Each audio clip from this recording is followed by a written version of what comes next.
I'm Maddie. I'm Amber. And we're Witches Talking Tarot. We are the weirdos in this one. Like a song, like a sailor snubble. Flip the switch and let the cauldron bubble. Sam. Wow.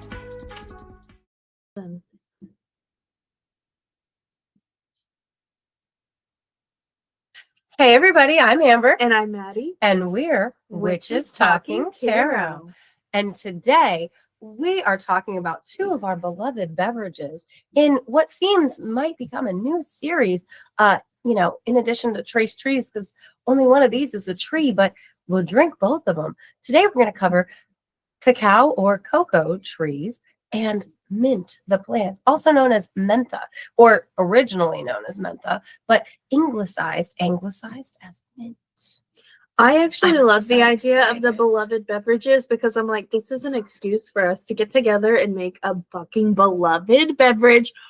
Share some recipes, even Yes. beloved beverage Yes. recipes. We can share the recipes where we just made our hot cocoa on our lives on TikTok, Mm-hmm. so that you guys could get into. I like that. know, I do 'cause like that. We're gonna talk about the health benefits, the magical properties, recipes, and Amber, I'm gonna tell you where they came from because that shit interests me. Yes, Amber, you're the one that likes to really dig I into that.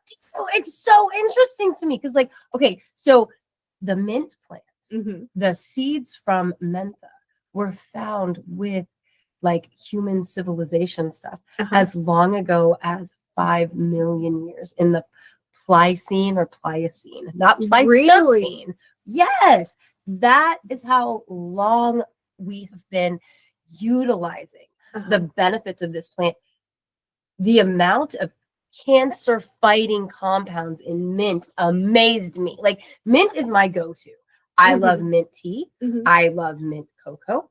I love mint chocolate chip ice cream. It was my favorite to the point that my dad has ruined me on mint stuff. I got junior mints every single time I went to the movies as a kid. Oh my Junior God. mints and sweet tarts, which don't mix, but I liked them. The Olive Garden mints are so fucking Andy's mints. I love Absolutely.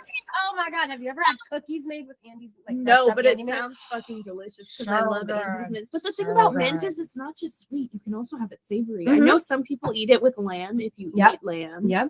It's traditional with other meats as well. Yeah, Mhm. it is. You're right. There's not a Salads. lot that you can that goes with sweet and savory, but in our last Trace Trees, we talked about cinnamon's the same way, right? And cinnamon and mint to me are they're the same thing but opposite. Like this. Yes. Cool, warm. Yes. I absolutely agree. Yes. And so I find it very interesting that they are two, you might have a specific association, but they're definitely both savory and sweet. It's in Britain or whatever, just anything that has mint in it as a confection sometimes is just referred to as mints Mhm. instead of a specific kind of candy. You know what I mean? That helps me with a You lot know of what I things I've love? watched. Actually, I That love, makes a and lot I of actually sense. haven't had them in years, but I want to learn how to make them. I fucking love cream cheese mints. I love them. Funeral mints, that's what I call them. Buttermints. But yeah. The ones that they melt away in your mouth and they come in light pink, light green, light yellow. Dude, I used to buy the bags of them from the Dollar They're Tree when I was so a good. very young, in my 20s. I would just eat the whole fucking bag. I always Oh called my them funeral mints, and God. now I have to look up, is that just a me thing? And I call them funeral mints because they're always at funerals. I do not know of them from funerals. I don't believe. Well, I come from a very small town, and there is a local funeral home. funeral home that And everybody they have uses, and they buttermints. have them. Yeah. Yes. And I call them buttermints because they melt away in your mouth like butter. I'm not positive that they're actually called buttermints. So the first thing, they are buttermints. Oh, okay. Because I I looked wasn't up- sure. I said funeral home mints, and the first thing to pop up was buttermints. That is Why so is it- funny. Buttermints, mint is so calming and it is stress Maybe relieving. that's Truly, why. but it's- yeah. But not only that, there are some societies, I can't remember off the top of my head, that will leave mint as offering with their dead, which I find is very interesting if there's buttermints at certain funeral homes. Well, that makes sense. And mint was used, I want to say, in Egyptian culture to hide the smell of the dead. But I mean, it makes sense to me if mint is used to hide the smell of dead things. You know what I mean? Because Right. I it's mean, so it's very aromatic. strong. Yes, absolutely. But also, like from the standpoint of like, why would it be at a funeral home? It helps relieve the stress in our cells. Like it's antioxidant, and that means it fights off the things that stress our cells. But not only that, it's super, super anti-carcinogenic, which like I seriously like it helps induce this thing called I forget the fucking word. I was really proud of myself. I remembered that word for hours. Apoptosis. And apoptosis is the process of cell death with unhealthy cells. So what mint does is it induces apoptosis. And if the cell is cancerous, then that cell goes through cell death instead of becoming a cancerous growth. That's very interesting. It is, because in addition to that, mint fights off all these other things to do with cancer. It keeps cancer cells from migrating. Like, because you hear of like if it gets to your lymph nodes, it's real bad.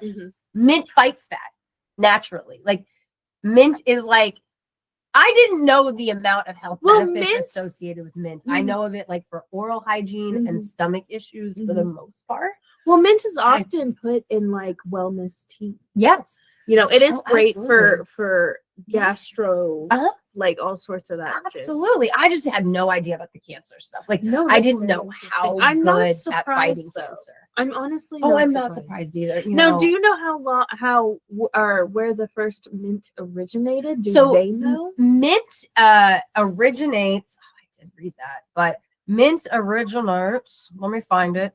I want to say it's kind of widespread throughout the world, like because it's so invasive. Right? I am not surprised. Because like there's spearmint, there's peppermint, there's pennyroyal is a mint. Really? Yes. Actually, I think stinging nettle is a mint as well. I believe that. What's really cool is you can see mint type plants have the little round edges. Yes, you know what I mean. Yeah. So, although I don't know what pennyroyal looks like, if I'm being honest. So I can't speak to that. I only know from dead the nettle is also a mint. Yes, yes. And catnip is in the mint family as well. And it naturally occurs. Okay, wait. Okay, Europe, Africa, South Africa, Asia, Australia, North America, and South America. So most of the world. Yeah, I'm not surprised. It grows best in wet environments and moist soils. It also does very well in low light. So like, that's why it makes great ground cover. It can take over like nobody's business. Love it. Yeah, my blackberry garden and my mint garden are the same garden, and those two, they be fighting for space. Like truly. I have to say, I think my ideal yard would be moss and mint. Yep. Oh, 100% would do it. Oh, beautiful. Oh yeah. Or just mint. I'm okay with just mint. I'm okay with just mint, but I love the feel of moss. Right. And like you ain't even gonna have to tell me to mow my lawn because I'll be harvesting that. Like it's gonna get all in places, but it'll be harvested in others. I was gonna say the thing. Like, well, moss doesn't get too like it doesn't. No. Every moss that I'm aware of. I am not a moss sexpert. Moss spurt. I was trying to make something cute there. It didn't work. So, but like mint is it's so healthy. It's like beneficial to your body. It helps when you have colds, but it's also good for your skin. It's also good for oral health. Oh, absolutely. Yeah. And so is cinnamon, which is funny that you say that. Yes, exactly. That's why we have cinnamon and mint flavored toothpaste. Everybody thinks it's just for the flavors. Right. And the gums, because we also, clove is great for your teeth or your oral health. And they used to have clove gum. Oh, they did? Yeah, that was one of the original gums was clove. Yeah. I am not surprised. Yeah. I actually got a pack at an old ass candy store for Roz because she loves clove flavor. And I wish I had taken a piece. I meant to, I just never did. But like you can make your own mouthwash with mint. You can. It's almost like a very strong mint tea that you just swish your mouth around with. Yeah. Do your own research before doing that. Right. You could also infuse your coconut oil if you do coconut pulling. You can that's a great idea. It with mint or mint extract. Like, did we talk about infusing our coconut oil for mint pulling? Because like for me, we talked about doing it with pulling. Clove oil. We just never got there because I would do clove and cinnamon, I think. Yeah. But mint is also clove and cinnamon, great. Most, yeah, mint. Yeah. I like that I minty just- flavor. Because here's my thought. Okay, so because I didn't realize how, like, as I was reading about how like good for you fucking mint is, because like there's it helps with diabetes. It just like cinnamon actually. cinnamon. I know. That's why I'm like, There's you're like right. fuck ton of overlap. There really That's is. like yeah. And they're like so unrelated though. Yeah, exactly. That's why my face is what it is, because I'm like, wait. Because cinnamon is great for Because- balancing yeah. blood sugars. Right. Uh-huh. And but like the cinnamon tree is like it's found in this one place, and mint is It's fucking everywhere. And so I think that's funny too. well, and I 'Cause think it's like they're again, they're the same but opposite. Like they counterbalance. they do. And unlike mint, cocoa and the cocoa tree is not found everywhere. So I read that it originates in Mexico, South America, and Central America. yes, which is like right the in that. Americas. Yes, So not the north. tropical America. So potentially in the tropical parts of North America, like southern Florida and stuff Mhm. like Okay. that. It has the right environment. Also, I totally looked up the cocaine thing, and it's two totally different trees. yeah. Like it's the cocoa, Coca. and- coca, and the cacao. yeah. Like so. Yeah, no, they're and not the and the same. cocaine is made out of the Who thinks they're the same? leaves. I guess I'm a dumbass. No, I was just like, wait a minute, is that a thing? I'm No, sorry. well, listen. I can't words be the are very only similar. one. They're very similar, and cocaine's made out of the leaves, whereas chocolate is made out of the cacao The- seed. Yes. Okay. Well, it's yeah, because like there's a fruit, and then And the- inside it it's the has seeds, yes, and which like, are well, roasted. the seeds are in a white pulp, which is funny because the white pulp used to be what was consumed. By people. Yes, yeah. And some people still do consume the white pulp. Mhm. Like specific, like cocoa before it became so Europeanized. Cocoa was a bitter drink. There wasn't sugar in it. It was intended to be a bitter drink, Mhm. and it was for medicinal purposes and spiritual purposes. Europeans made what we know as hot cocoa because they're like, this shit is bitter as fuck. I'm Right. gonna add sugar and spice to it, Mhm. and thus hot cocoa. But what I Yeah. think is really cool is the Mayans, specifically the Aztecs, all in that area. They used to call, and I can't remember the translation, cocoa, which would be like this drink, or the plant, the food of the gods, which I love so Well, much. No, they didn't call it the food of the gods when the Europeans got introduced to it in the 1500s. Mhm. The guy in 1783 that named it Theobroma, whatever. Yeah, The food of the gods. food of the gods. Yeah, Okay. yeah. That's why but they But they did did make worship it. offerings. They of did make cocoa. offerings Yeah. with it. They did actually think there it was a from- lot of other stuff with those offerings. It was bloody. Well, they did also think that this was from the gods. Yes, you they- know, it was so maybe they specifically- didn't. Fruit from the gods, and so they used it as an offering to the gods along with blood sacrifices. Yeah, lot of there's a blood reason the sacrifices. Aztecs and the Mayans are fucking terrifying. But you know what? We have to thank them because they are the ones that the cocoa tree got domesticated about 5,300 years ago, and it was by those peoples that Oh yeah, domesticated it. yeah. The plant has been in existence. It's from the Amazon. It originated in the Amazon, is what I read, and that 10 million years ago.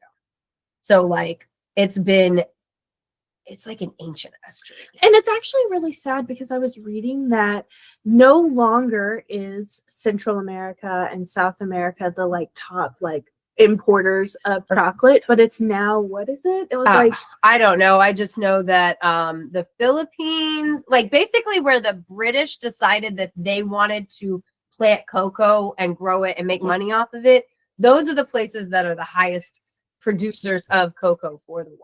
well, and cocoa and hot chocolate and things like that in the 1500s when it was first brought over to Europe by Spanish conquistadors, which I remember learning about them in high school, and I remember them saying conquistador like it was really funny. Michael's app, rewards tab. Yeah. Sorry, guys. I have $10 that's going to expire tonight, so my kid's going to buy me something at Michael's while we record. Are they still open? Yeah, they close at 10. Oh, cool. And I'm not giving up a $10 voucher. It's not a coupon. No. It's a Do they have a voucher. $10 box? They had those boxes. Oh, I don't know, but get whatever you want. Oh, my card. It's in my purse, just in the middle.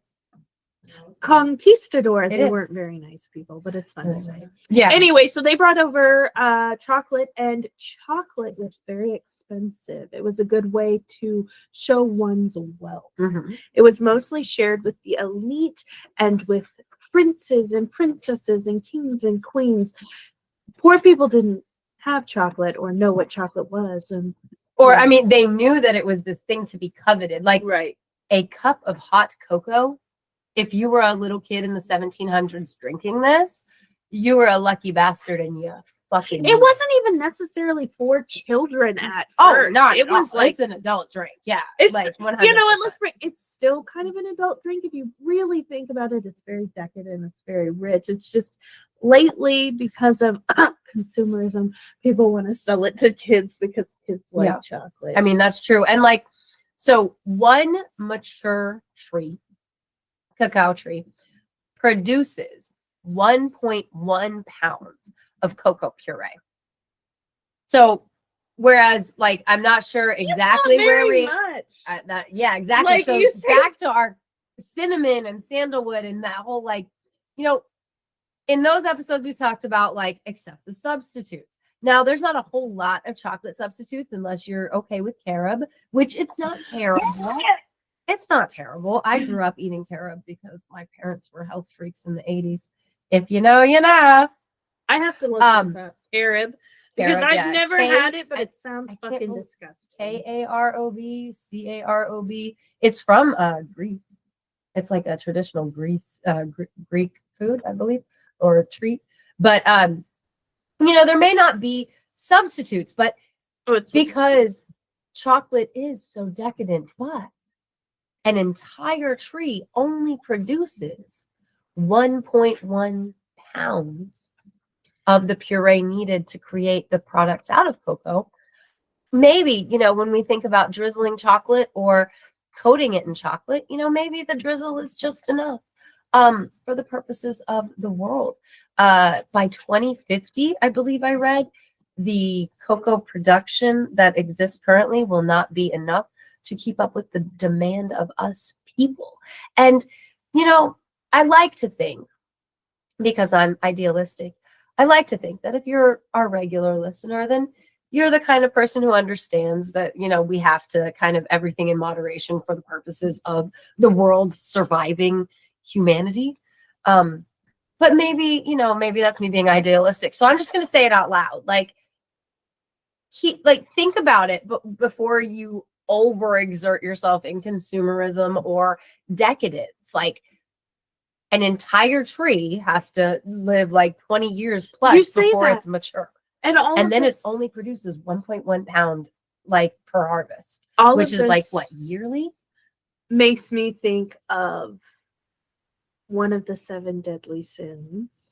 Gluttony. Is that Actually, the one? I'm going to say 2 of the 7 deadly sins because greed and Yeah. gluttony when it comes to, because you know what? I don't fucking know. So, I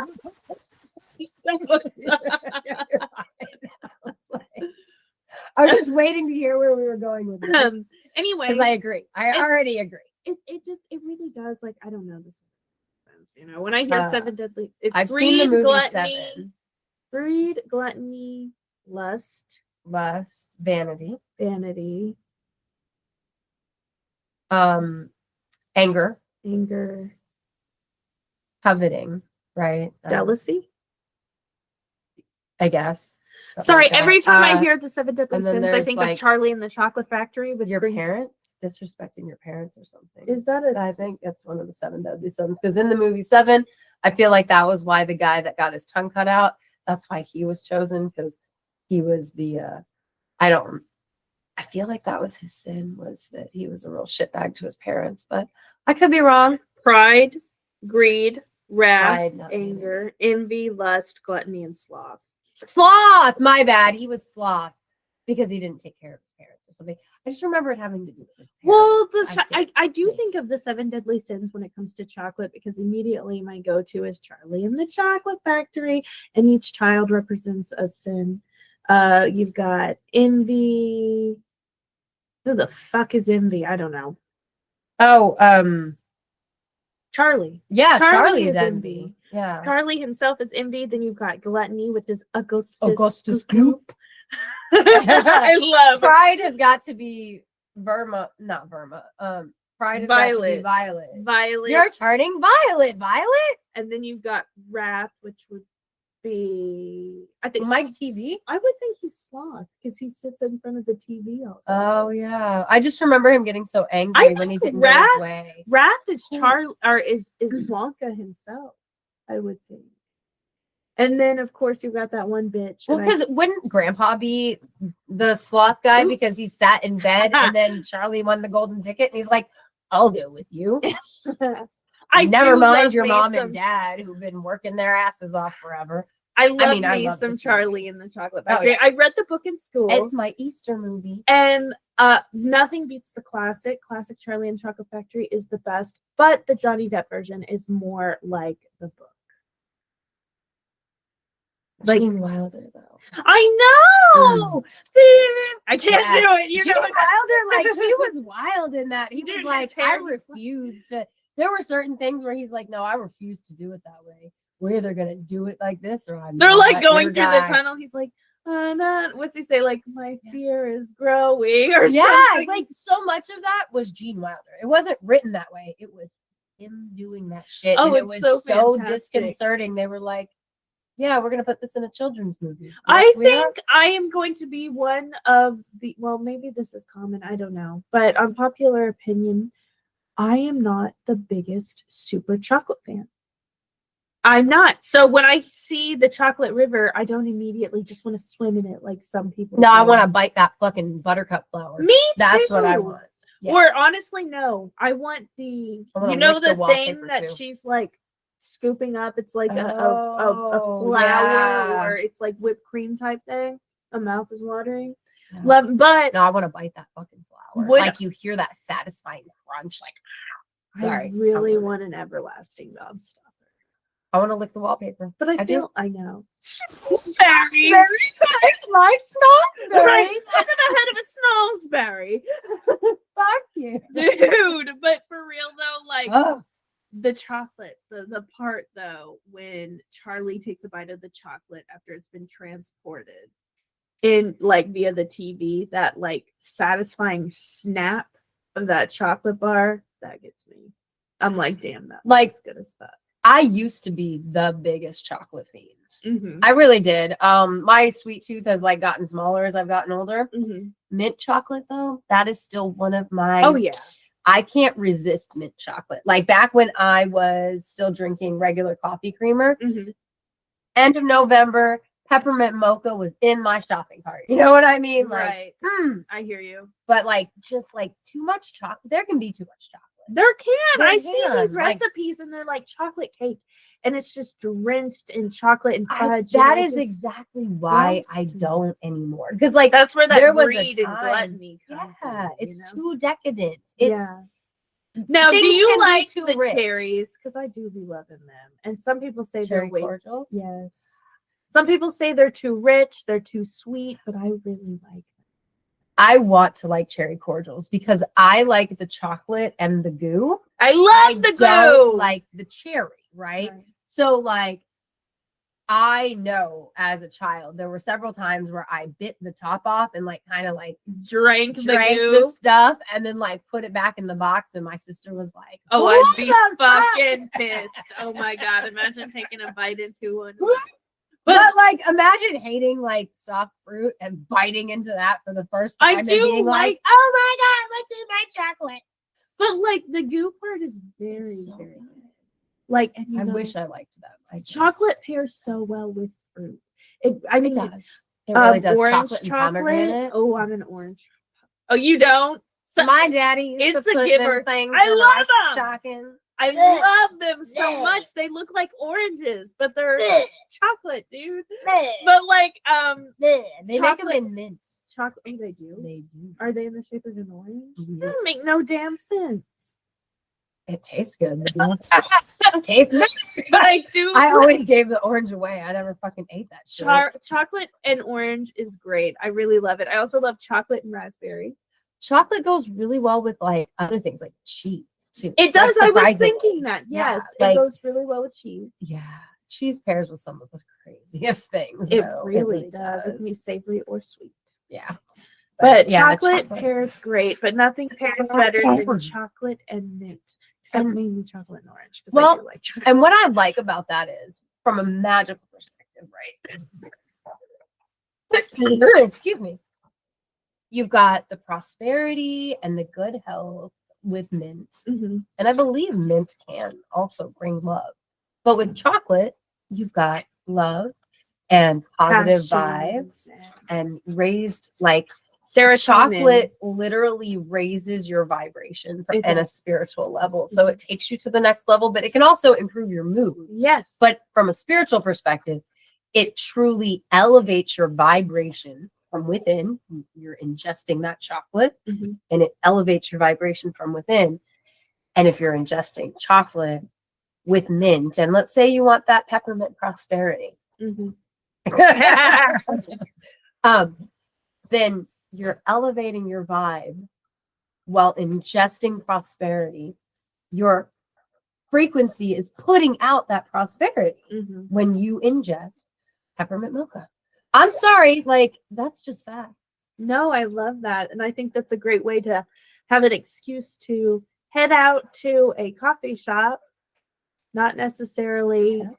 womp womp, You but a coffee can shop. go to a local place like we have Joplin Avenue. Yes, and get Or a Zen. peppermint mocha and just relax this holiday. That's right. So before we go, do we want to share the recipes that we used when we made our hot cocoa that we're drinking on screen? All right, so mine is 1.5 cups of milk, about half a cup of cream, 1/3 a cup of chocolate chips. That's my guess, and I think 1/3 a cup's a good guesstimate because I didn't measure anything, but these are pretty good guesses. I think. Yeah. Half a teaspoon of vanilla, and we're gonna cook or warm up the milk and cream mixture until it's slightly foamy on the sides. We do not want to boil it. We just want to warm it up a bit. Then we're gonna add 2.5 tablespoons of cocoa powder. Whisk that in. Once that's whisked in, we're going to add our 1/3 a cup of chocolate chips of your choice, and then just heat that on slow heat, continuing to stir so that you incorporate the chocolate chunks from the chocolate chips and serve when it's nice and hot. Yes, you don't want them to like separate in a bad way. You want to keep them mixed in. Yes. Because anybody who has heated chocolate improperly well understands about freezing it up and having it separate, because that is a pain point. Yes, you want to definitely continue to mix the whole Yes. thing. Yes. So I took equal parts milk and water and steeped fresh mint leaves in them until my milk was slightly green. So that was fun. I was not expecting I that. was not expecting that either. While that was steeping, I made my hot cocoa powder recipe, which is 2 cups of powdered sugar sifted, 2 cups of non-fat dry milk sifted. The sifting is very important, guys, in everything, actually. Like, if you start sifting your dry goods when you're baking or doing other things with like powdered and granulated things, you will taste the difference. I fucking promise you. But anyway, so 2 cups of each of those, 1 cup cocoa powder sifted. Sift the leaves out as much as possible with a slotted spoon or some other kind of strainer from the liquid, and then add a minimum of 2 cups. Well, I guess it depends on, I said 1 part milk, 1 part water. Depends on how much your parts are as to how much powder you put in. But mix all that together and till it's nice and creamy. And if you want it a little bit creamier, add some heavy cream at the end, because well, we talked about how this is decadent, right? Additionally, whipped up some whipped cream with a little bit of mint extract. So the hot cocoa had a slight mint flavor, and my whipped cream had a slight mint flavor, and they complemented so beautifully. It was very fun making was. these tonight. It was. So we hope that maybe whether you use one of these recipes or something else, you enjoy some mint and cocoa this holiday season, because I think it's a seasonal beverage for sure at this point of the season. Granted, mint does grow all year long, guys. So like mint can be seasonal anytime because it's It just really can. it's great. Well, if you are interested in getting these recipes, maybe we'll post them on our Instagram, Facebook, or Threads. I'm not sure, but if you want to find us on there, you can follow us at Witches Talking Tarot. And if you'd like to find us on the X, we are at Classiest Witch. I did the X back. It's fine. We're at Classiest Witches because we're the classiest witches. You know. Thanks, Melissa. Thanks, Deb, my DVD. Ham. And Victoria, we appreciate your patronage on patreon.com/Witches Talking Tarot. And thanks for coming to sit with us for a spell. Bye. It must have been when I had